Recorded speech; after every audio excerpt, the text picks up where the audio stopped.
Hello, and welcome back to Worthy to Receive. This is where we're talking motherhood, life, intentionality, mental health, and all the things that come up when you're just having a casual conversation over a cup of coffee. I am Emma D'Souza, and I am the host for this show. So let's get into it. We have been talking to different people, different mothers, different people on their areas of journey in the postpartum. And we are asking for people to ask advice on things that they're dealing with. I have a list here of the 5 recent conversations I've had, and I want to dive into it. So the first question goes, I'm a new mom and I'm really struggling to balance taking care of my baby with maintaining my own mental health. And we started talking about some strategies that she can use to make sure she's not neglecting herself.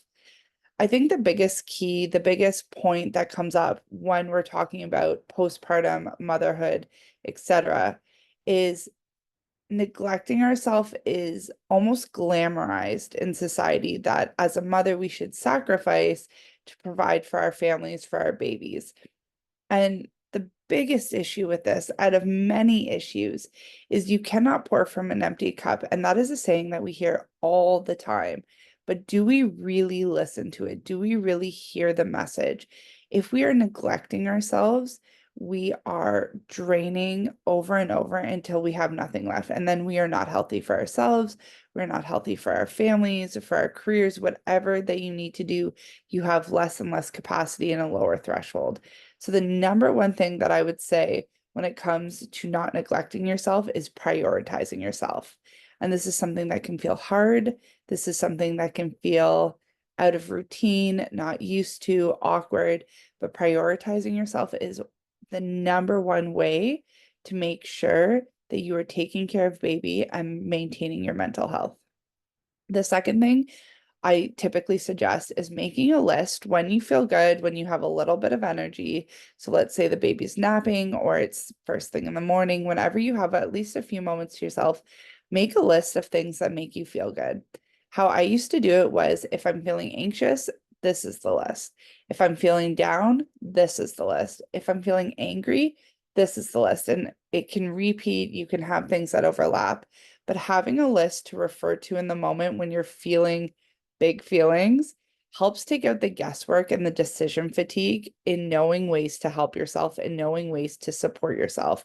So this can look like taking a Epsom salt bath. This can look like going for a walk, cooking a meal that you love, listening to your favorite song, meditating, praying, anything that makes you feel seen, heard, and validated and good in that moment. That is huge when it comes to making sure that your mental health stays a priority. The other thing that I typically suggest, especially freshly postpartum, but anywhere on motherhood, is having someone you can talk to, whether this is a friend, a family member, a therapist, anyone that you can be heard in your journey.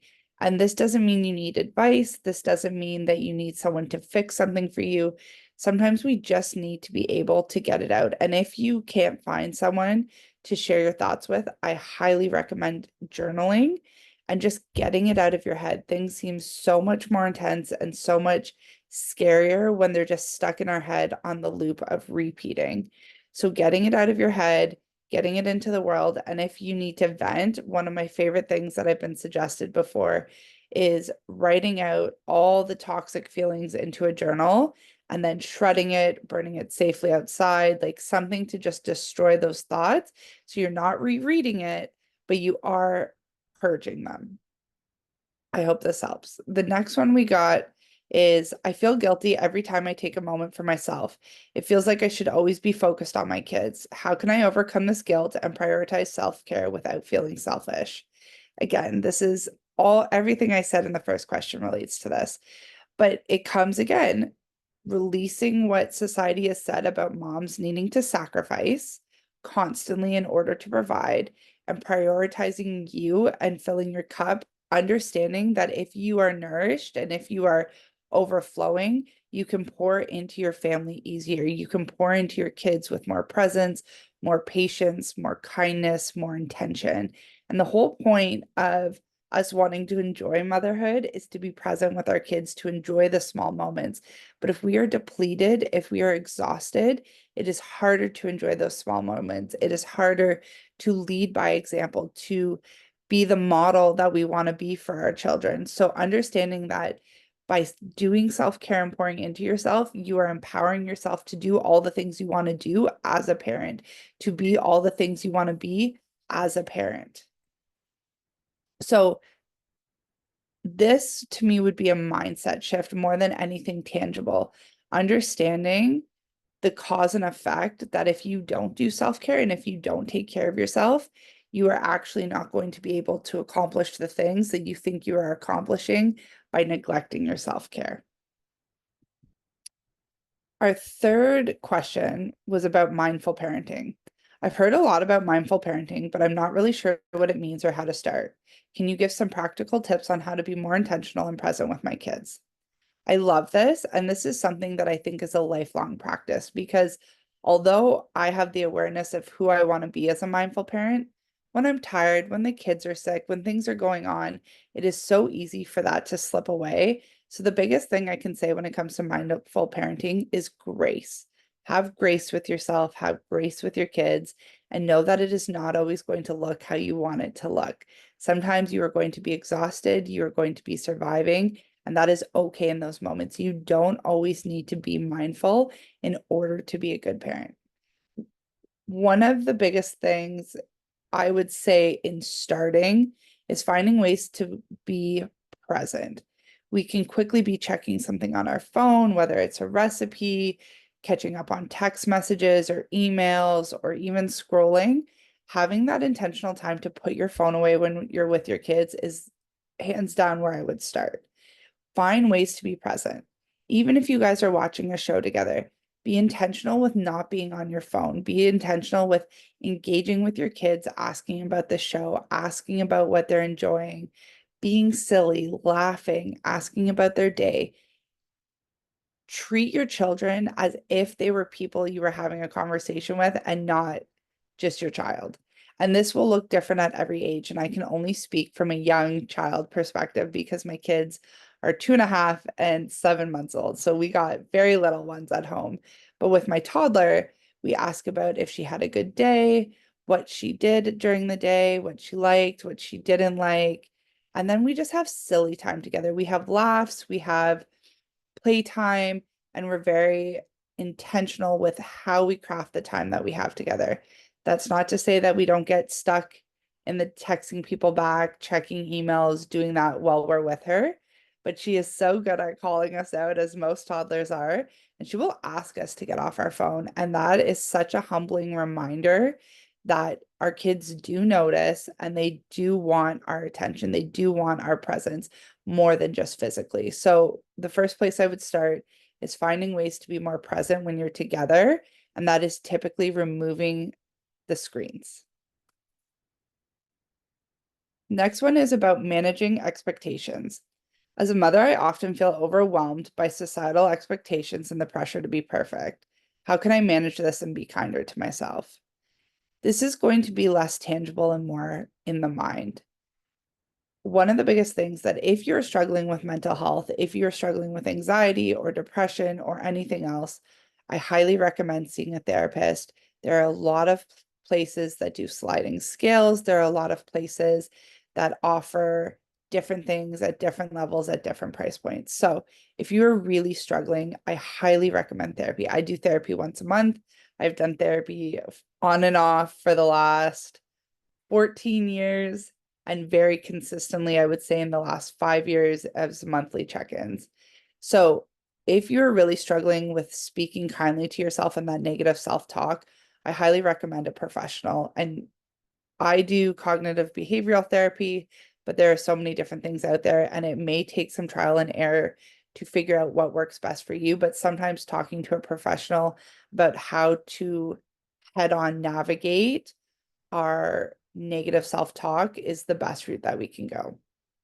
But if you are just looking for general, one of the trickiest things that I've done is mirror work. And this is talking to yourself in the mirror, looking yourself right in the eye, and saying kind things to yourself, saying affirmations. I do it with my toddler and I try to stay consistent in doing it with myself, but it is definitely hard because self-talk is something I struggle with. So this can be looking yourself in the mirror and saying, I am doing a good job. What I did today was enough. I am lovable. I am safe. I am strong. I am worthy. And going over the things that you need to hear. If you were talking to yourself as a child, what would you need to hear in order to feel better, in order to feel connected to yourself? The other thing you can do is wrap your arms around yourself and apply pressure, giving yourself a hug. Pressure often starts to regulate our nervous system and help us come down from that heightened emotion.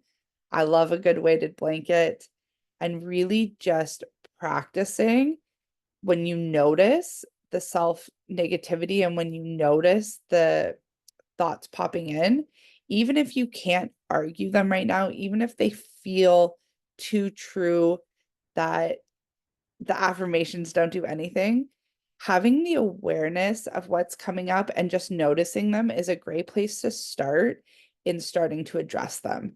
So even if for the first week you're just thinking, oh my gosh, I just noticed that I called myself this name, or oh my gosh, I just realized that I invalidated my emotions or my feelings in this way. That awareness is the huge first stepping stone in order to address it going forward. So that would be the second place I would start, other than therapy and the affirmations. And if you can't look at yourself in the mirror yet, just say them to yourself over and over again. Start your day before your feet hit the ground. I am loved. I am strong. I am safe. I am worthy. I am important. I am needed. At the end of the day, you're going to do the same thing. In the middle of the day, if you can fit it in, that would be perfect. But that is where I would start when it comes to that. And then finally is about community. Being a mom feels really isolating lately, especially since many of my friends aren't moms yet. How can I find and build a supportive community of other moms who understand what I'm going through?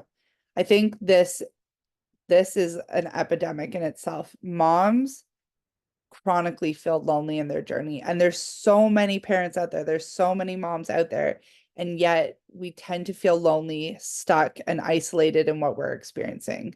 This is something that I have struggled to find connection with too, especially with my first in the middle of the pandemic. What I can say is if you can't get out locally to mom and me groups, if you can't get out locally to different events, there's so many communities online that you can connect with moms and find those little bits of connection, that joy, that hope, that relatability. Facebook has a million groups on it, often very specific to certain interests or certain beliefs when it comes to parenting. You can find different accounts online on Instagram that even if you're not directly communicating, you can see who and what is going on around you, different parenting tips, different conversations. And there is one account that was recommended to me with my first when I had postpartum depression. And I cannot think of the name now because they just changed their name.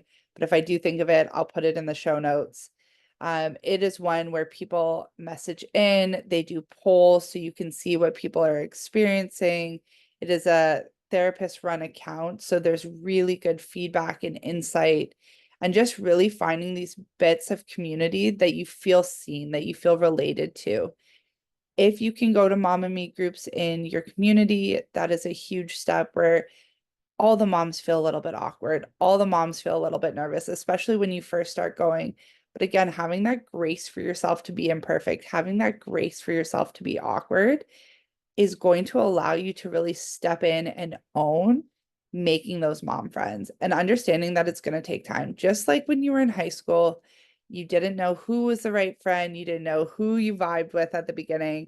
And that is the same with motherhood. So there is going to be trial and error. There is going to be awkwardness. There's going to be self-doubt, but that grace to just keep taking the next step, keep moving forward, and eventually you will find your community. That is all we have for today. I hope you enjoyed. If you have any questions, please send me a DM on Instagram and I will make sure to answer it in our next podcast. I have a list to go through.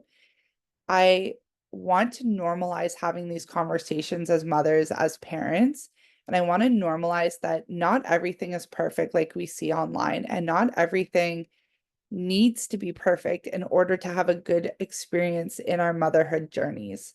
This is a lifelong journey. This is a lifelong experience and a lifelong learning curve. And when we can have these conversations, it makes us feel a little bit less alone. It makes us feel a little bit more seen. And it reminds us that we are worthy to receive. Until next time, I hope you have an amazing day.